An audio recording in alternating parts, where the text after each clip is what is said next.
Nuevamente vamos nosotros a comentar, a hacer un pequeño comentario respecto a la palabra del Señor, nuestro estudio que tenemos en esta hora y que compartimos con cada uno de ustedes que quieran escuchen este pequeño comentario de la palabra del Señor.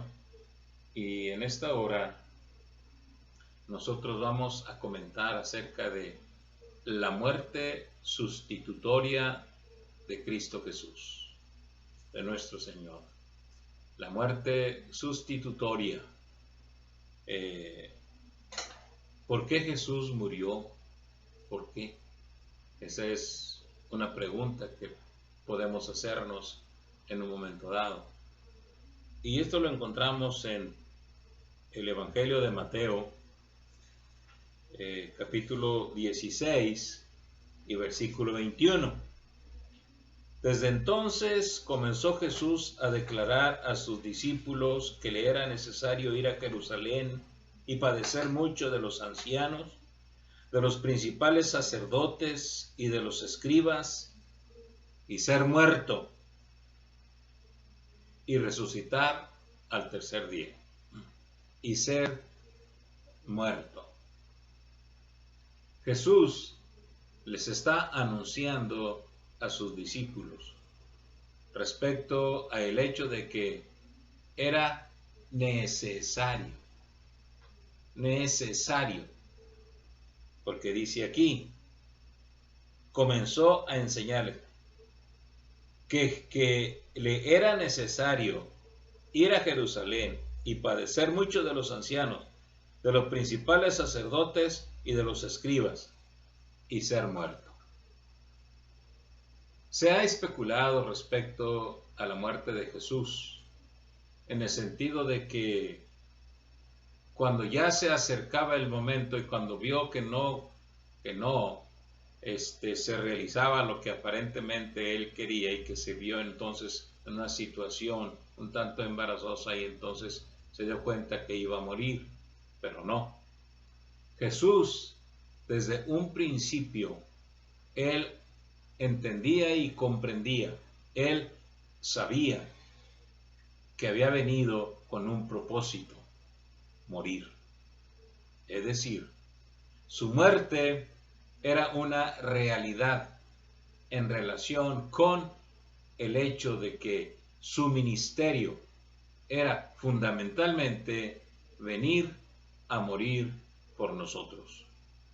Claro está, él realizó un trabajo ministerial de predicación, de enseñanza y de milagros. Él realizó todo este trabajo increíble y extraordinario.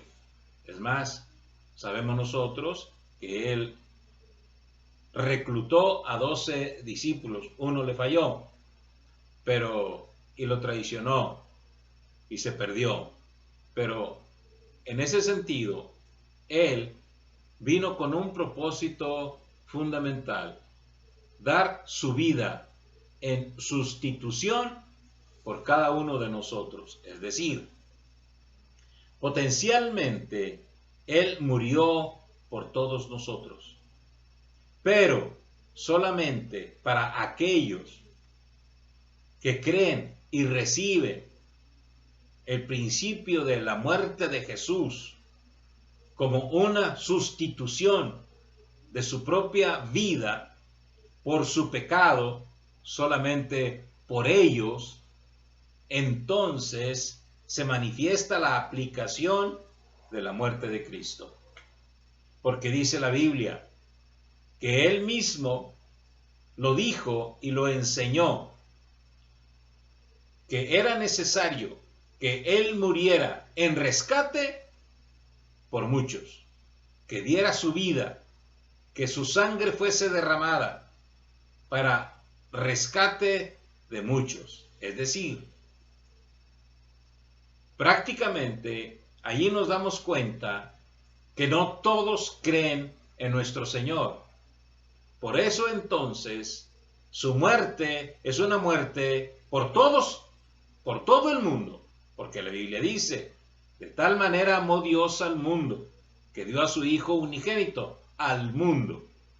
Pero en ese sentido, por eso decimos que Él muere por todo el mundo, pero no todo el mundo lo acepta, no todo el mundo cree, no todo el mundo reconoce el hecho de que Cristo murió por él. Pero para todos, como dice la Biblia, para todos los que le reciben, todos los que creen que Jesús murió por ellos, en ese sentido, nosotros nos encontramos que la Biblia nos enseña que esa muerte tiene aplicación a la vida de cada persona que cree en esa muerte. Por eso se le llama muerte sustitutoria, es decir, murió en lugar de nosotros.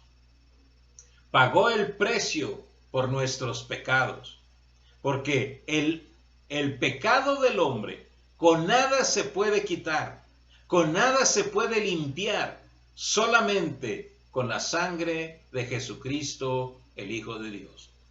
Solamente la sangre de Cristo limpia y purifica a las personas. Podemos nosotros buscar la forma o la manera de liberarnos de nuestras culpas, de nuestros errores. Podemos realizar nosotros muchas obras buenas y podemos nosotros poner en acción nuestra propia vida, buscando siempre una solución a nuestra situación pecaminosa. Pero nosotros nunca vamos a encontrar un remedio, sino solamente en la muerte de Jesucristo. Porque en realidad el único que puede limpiarnos de nuestra maldad es nuestro Señor Jesucristo. Por eso es que Él murió. Él no vino para enseñarnos a morir, no. Él vino para morir por nosotros en la cruz y para que nosotros no le tengamos temor ni miedo a la muerte. Por eso nuestro Señor Jesucristo murió. Ahora bien, la Biblia dice que Él incluso cuando ya estaba para morir, se reunió con 3 de sus discípulos y les dijo, mi alma está muy triste hasta la muerte. Quedaos aquí y velad y orad. ¿Qué les quiso decir? Que su muerte era una muerte atroz. Él sabía y entendía que la muerte que él iba a sufrir era una muerte terrible y atroz, porque era la muerte por todos nuestros pecados, por todos los pecadores, pasados, presentes y futuros.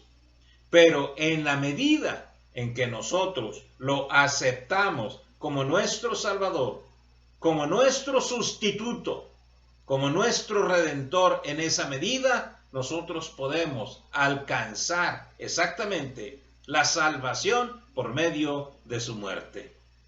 Por eso las Sagradas Escrituras nos enseñan que su muerte viene entonces a lavar nuestros pecados, su sangre que derramó en la cruz. Ahora bien, cuando nosotros le reconocemos y le comprendemos como nuestro Salvador y le recibimos que Él fue el que murió por nuestros pecados, en esos momentos la culpa, el pecado y toda la maldad en nuestras vidas es perdonada y es quitada. Esto se simboliza en el Antiguo Testamento a través del Cordero que era sacrificado continuamente. Era sacrificado para cubrir los pecados del pueblo de Israel, pero más que nada simbolizaba el Cordero que un día iba a morir por todos nosotros.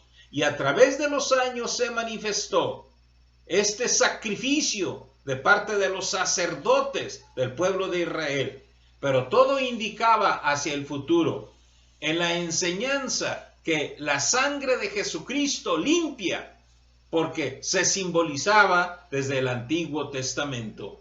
Ahora bien, en ese simbolismo llega el momento en el Nuevo Testamento cuando el Cordero de Dios, que se le señala como tal, Juan el Bautista lo señaló y dijo, he aquí el Cordero de Dios que quita el pecado del mundo. ¿Y cómo lo quita? Precisamente muriendo en una cruz para que nosotros pudiésemos obtener salvación y vida eterna.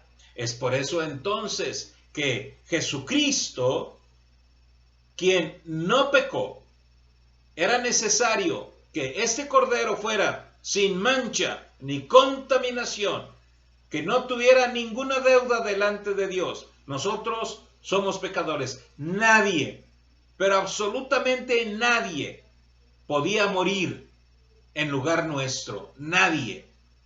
¿Por qué? Porque todos nosotros somos pecadores. Es más, ni siquiera un ángel o los ángeles, porque no son lo suficientemente divinos como para ser sustitutos de cada uno de nosotros. Tenía que ser el Hijo de Dios, es decir, divino, Dios hecho hombre.